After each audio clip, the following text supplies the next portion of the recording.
What's going on, guys? We're going to do something a little different today. This is a video I've been wanting to put together for a while. This is the development series for the game Swampmaster, which I'm working on. It's going to be a brand new game for the Nintendo Entertainment System. That's right, the original NES from back in the 80s. This is a brand new retro game.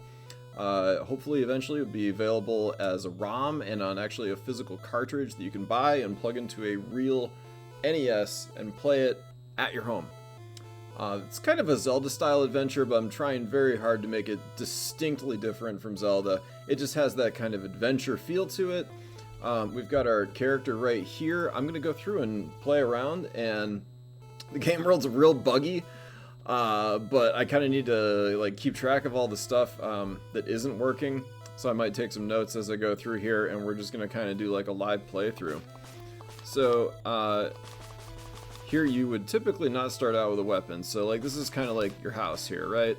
You got your neighbor who's over here, and if I talk to them, they say, "Hey, I think your dog needed something. You should check in before you go." What? No, you can't go inside my house. Alright, so this is my house here, right? Oh, hey, there's my dog. I guess I have a bed here. I actually haven't played through this in a while, so I kind of forgot about some stuff. I got some potted plants going. I got some nice windows over here, right? And here's my dog. I'll talk to my dog. "Never leave the house without a stick," says dog. "Received item, stick." Which is this item that I already had because, I have the game set up to do testing. But now we have a melee weapon, so we can go back outside. I've been working on this game using the NES Maker software. So shout out to Joe and those guys, as well as everybody on the NES Maker forums and in the Discord who have been super helpful with helping me resolve issues as I've gone. There's lots of cool people working on lots of cool games with the NES Maker. A lot of the stuff you can do with NES Maker, like the graphical tiles, and you can make pretty functional games. If you really want to do cool stuff, you need to know assembly, and I've been learning a lot of assembly code. So here, this is like a little beachy island area, and this is a warp, like this tile here. If you go into this this cave, the cave doesn't exist yet, so I just have it set to warp back to the screen. Somebody on the forums made this super cool animated tiles code, which is how you get these cool little reeds in the ocean tiles there that move around.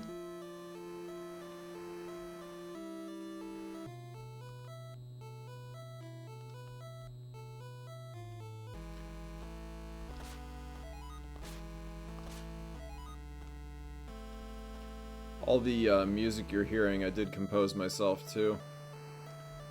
It doesn't quite match the screens that it should be on. We just heard the mountain theme, and the problem is it'll resort all the tracks every time you import the music, and so it kind of reassigns all those tracks to different screens. Here, okay, here's some enemies. These are stonefish, I'm calling these. So I can hit them. You hit them once and they flash. These guys have 2 HP. So here he dropped a rock, right? And we've got our rocks that we can throw. Here's a treasure chest. Treasure box number 3. We didn't get anything because it's not set up to trigger yet, but it will eventually. And we got these mushroom guys, and kill them. We got a heart, so I can let one hit me, so you can see I could lose a heart container, or a heart there. And it looks like we've got another cave, so I don't know. You guys want to go in the cave? Let's go in the cave. This looks pretty cool. I've got these gremlin guys down here. Looks like some bricks and some roots growing down from the ceiling. And they've got a little campfire going here underground.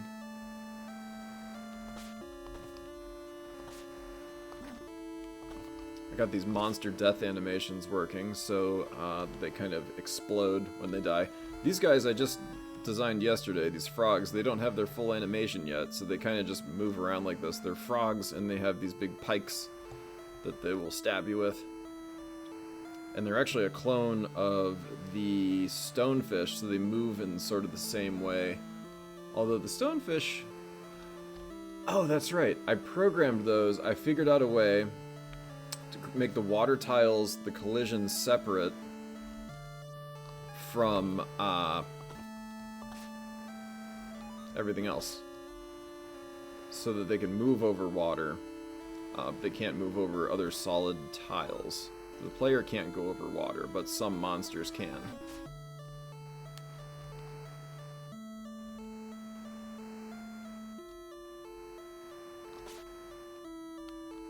Don't recall. Oh, nope, that goes nowhere. Ah, that's a crash. So you can see that's what happens when you don't have everything programmed in. And that's not anything wrong with NES Maker, really. That's, you know, I have that tile set up as a warp, but it doesn't go anywhere. So let's do a reset. And we'll try going somewhere else. And I'm going to make a note. Tree house place warp not set.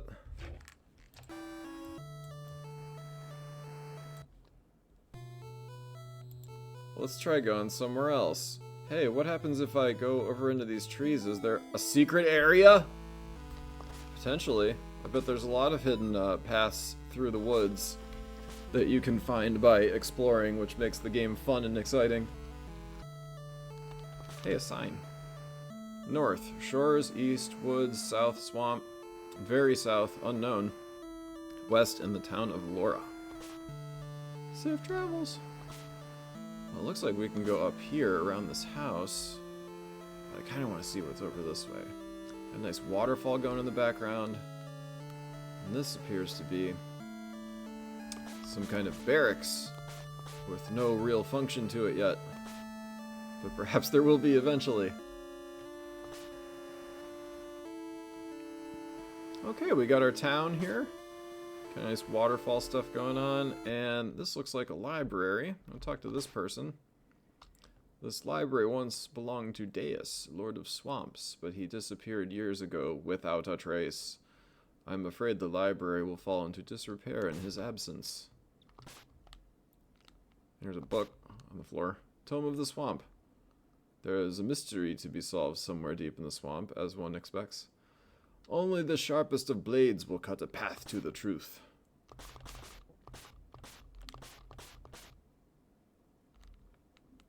You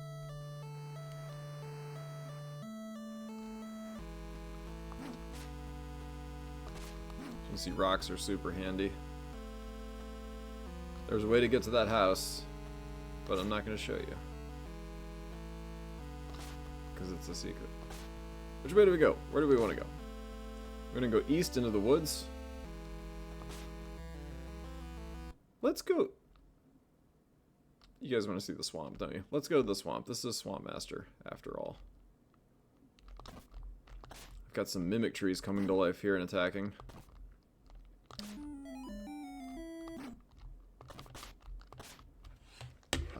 Bosses trigger... Or not bosses. Monsters trigger... tile sounds.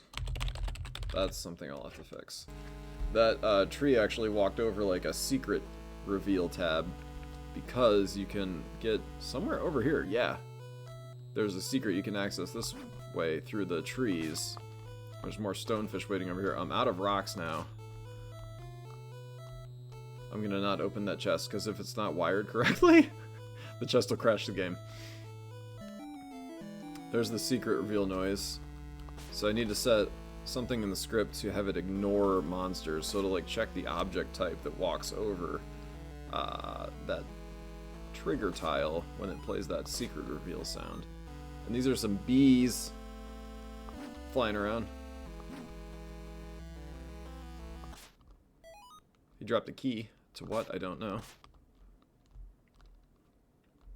Okay, we got another gremlin guy up here.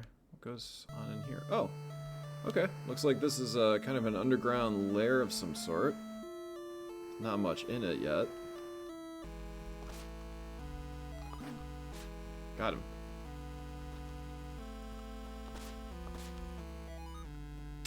I have almost completed the entire world map, and it's huge. Like, That's really one of the most fun parts, is designing the overworld. And I might have gotten a little carried away. Okay, that big tree should take way more hits than that. Big tree needs HP increase. The other thing I was trying to decide on was, you know, do I establish a system of defense for the monsters? I just got done figuring out how to change the attack power of the player, but I don't know, do I add defense for the monsters, or do I just give them more HP? Does it really matter? So, like, for instance, we have our stick right now, right? But there's going to be upgrades you can get for that. So, if I, for instance, had the sword, which I select, if you look up in the top right, we've got our weapon boxes. So on the B one, we have the rock, and in A, I can switch between the stick and the sword. So here's my sword, and that'll be programmed to do more damage.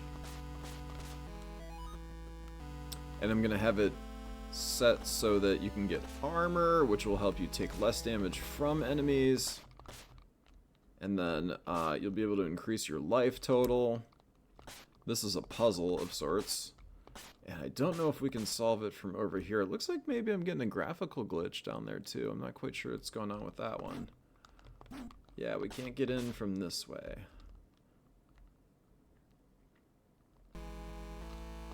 Well, this is the swamp. Why don't we do some swamp exploring? You know, a little bit of slowdown there from the amount of objects that are on the screen, but not too bad. Not any worse than you'd get in the regular Zelda. See another house in the woods. Yep, treasure chest in there. And then this... Oh, looks like we're getting into some mountains down here. I've got these great blocks here that you can destroy if you hit them. And they have that nice explodey graphic. The problem with that, and it is a really cool script that somebody on the forums came up with for those destructible boxes, the collision isn't always accurate. And see, like this, really that should be destroying it, but it's not. And that makes it particularly... Oh no. We're clipping. I might have the mapping messed up here. Check clipping on foresty, mountainy area, walking through rocks. The other thing on those destructible blocks, again, really cool script that I'm glad the dude shared with us, but the problem is, how did we end up over here? That's kind of weird. Interesting. But if you have just one of those explodey blocks, you can't hit it. Like, they have to be 2 or 3 or more clustered together for the script to work. And I don't know if that's something I did. I haven't heard of anyone else having that problem, but that's something we gotta fix. Alright, let's go down this way.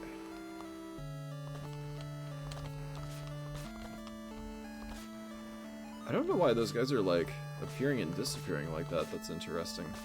There might have been, like, some kind of script I was testing out that isn't fully functional yet.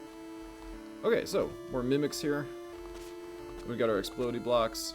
And this one, okay. See, I was able to destroy it. So maybe they have to spawn next to each other? I'm not sure. It's a little temperamental.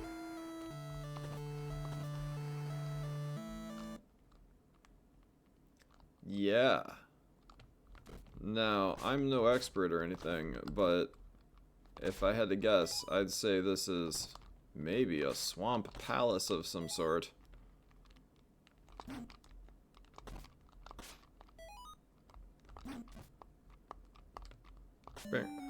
Oh! Secret entrance revealed. Down here, this is like the high level area, which will probably not be open just yet. I'll probably have some other kind of trigger to open up that passageway that just opened. And you might need like items that you would collect from somewhere else in the game. But since we're not ready for that yet, I think we should check out this swamp dungeon. With our 2 life and our no rocks.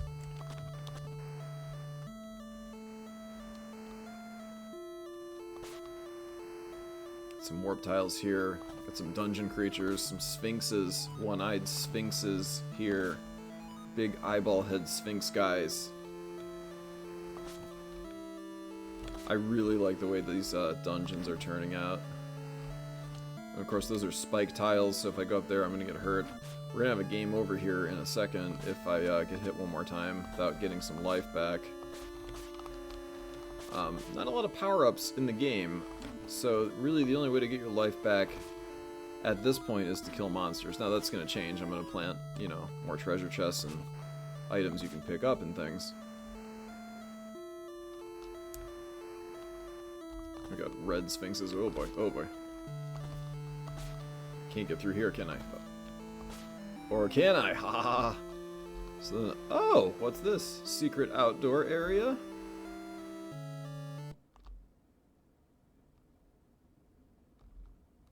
And, you know, just a nice beach to chill on.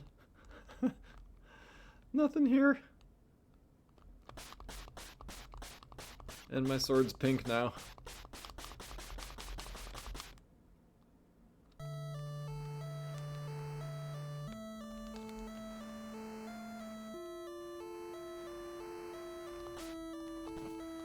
I think there's a boss in this dungeon.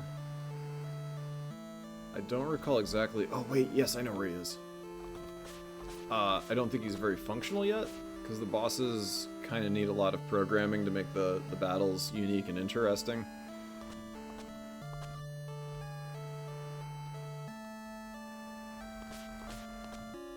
I am still thinking about ways to you know, fundraise for this game and or do pre-releases or a Kickstarter or something. I'm not quite there yet.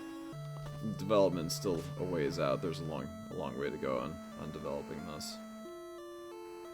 But hopefully at some point, if you guys are interested, you know, you'll be able to contribute, or you know, doing like a Kickstarter or something. You can, you know, get some cool stuff as a thank you for contributing, and then maybe get a copy of the game when it comes out. Something like that.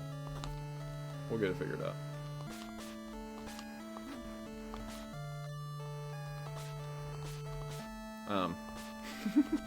This is a little perilous here.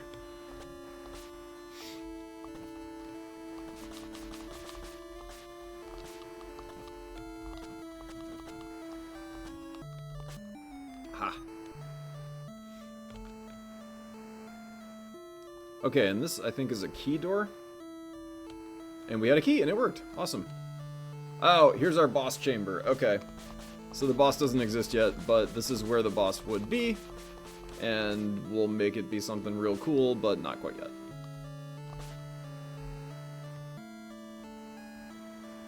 Oh, and I'm stuck. Well, that's a good point to conclude the video for now. I'm going to do a few more of these as we go through more of the development for this. There's a lot of cool stuff to talk about, and we really have only explored, like, not even a tenth of the game world. There's other dungeons I've got in the works. There's a lot more enemies.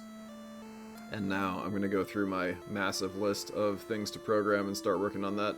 But hope you guys enjoyed the video, and we'll have this and more information and more fun, exciting videos and retro game stuff for you soon.